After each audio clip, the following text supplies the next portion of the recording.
పాదధూళి కోసం ప్రాణాలు పోగొట్టుకోవాలా? మనకు లాజిక్లతో పని లేదా? మ్యాజిక్లే కావాలా? అందుకే మన దేశంలో బాబాలు అంత ఫేమసా? గాల్లో కలిసిపోతున్న ప్రాణాలకు బాధ్యత ఎవరిది?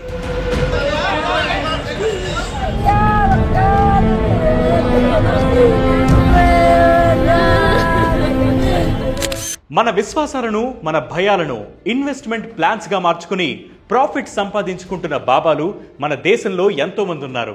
అలాంటి వారు ఎన్ని అరాచకాలకు పాల్పడినా, ఎంతమందిపై లైంగిక వేధింపులకు పాల్పడినా ఏమాత్రం పట్టించుకోకుండా గుడ్డిగా వారిని పూజిస్తున్నారు అమాయకపు ప్రజలు.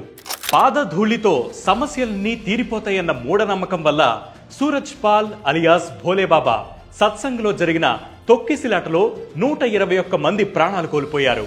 మన దేశంలో బాబాలు ముసుగులో దారుణాలకు పాల్పడుతున్న ఆధ్యాత్మిక గురువులు ఎంతో మంది ఉన్నారు.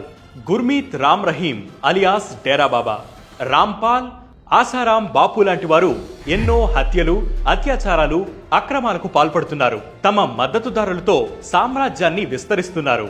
లక్షలాది మంది అమాయకపు ప్రజలని మభ్యపెట్టి వారిని తమ బానిసల్లా మార్చుకుంటున్నారు. భోలేబాబా ఉదంతం ఇదే విషయాన్ని చెబుతోంది. తొక్కిసిలాటలు మన దేశంలో ఇదే ప్రధానం కాదు. ఆశ్రమాల్లో, ధార్మిక ప్రదేశాల్లో తొక్కిసిలాటలు గతంలో ఎన్నో జరిగాయి. ఇందులో ఆశ్రమాల నిర్వాహకం, స్థానిక యంత్రాంగం వైఫల్యం కూడా ఉన్నాయి. ప్రజలు భారీగా తరలి వచ్చే ధార్మిక ప్రదేశాల్లో తొక్కిసిలాటల నిర్వహణకు నిబంధనలు ఉన్నా కూడా అవి అమలు కావడం లేదు. కారణం 80,000 మందికి అనుమతిస్తే 2.5 లక్షల మందిని ఆశ్రమ నిర్వాహకులు అనుమతించడం వల్లే తొక్కిసిలాటలు చోటు చేసుకుంటున్నాయి. హాద్రాస్లో జరిగింది ఇదే. ధార్మిక ప్రదేశాల్లో, పబ్లిక్ ప్లేసుల్లో ప్రజలు స్వేద తీరేందుకు ఏర్పాటు లేకపోవడం, విడతల వారీగా ప్రజల్ని అనుమతించే విషయంలో నిర్లక్ష్యం వల్ల ప్రజలు ప్రాణాలు కోల్పోతున్నారు. 2011లో శబరిలో జరిగిన తొక్కిసిలాటలో 102 మంది ప్రాణాలు కోల్పోయారు. 2015లో జూలై 14న గోదావరి పుష్కరాల్లో 27 మంది ప్రాణాలు కోల్పోయారు.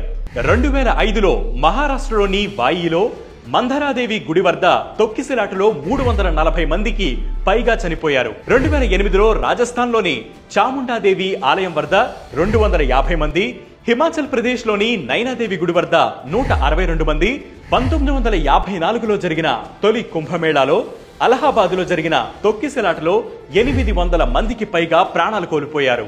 2017లో ముంబైలో ఎల్ఫిన్ స్టోన్ రైల్వే స్టేషన్ లో 23 మంది ప్రాణాలు కోల్పోయారు. International journal of disaster risk reduction లో గతంలో ప్రచురితమైన ఓ అధ్యయనం ప్రకారం 100 మందిలో 79 తొక్కిసిలాటలు ఆశ్రమాలు, ధార్మిక ప్రదేశాల్లో జరుగుతున్నాయని తేలింది. మన దేశంలో ధార్మిక ప్రదేశాలు కొండ ప్రాంతాలలో ఉండడం, ప్రయాణానికి వీలులేని ప్రదేశాల్లో ఉండడం వల్ల ప్రజలకు సరైన ఏర్పాట్లు అందుబాటులో లేకుండా పోయాయి.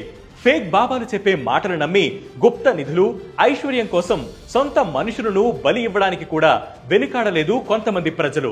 అనారోగ్యం బారిన పడిన ప్రజలు బాబాలను ఆశ్రయించే పరిస్థితులు మన దేశంలో ఇంకా ఉన్నాయనడంలో అతిశయోక్తి లేదు. మంచి చెడ్డ విషయంలో ప్రజలు లాజికల్ గా ఆలోచించినంత వరకు ఇలాంటి ఫేక్ బాబాలు పుట్టుకొస్తూనే ఉంటారు. వారు ఎన్ని దారుణాలకు పాల్పడినా కూడా అలాంటి వారికే జై కొడుతున్నారు కొంతమంది ప్రజలు. ఇలాంటి వారికి చైతన్యం కల్పించవలసిన బాధ్యత ప్రభుత్వంపై ఉంది. ప్రజల్లో చైతన్యం రానంత వరకు ఇలాంటి ఫేక్ భావాలను కట్టడి చేయడం సాధ్యం కాదు.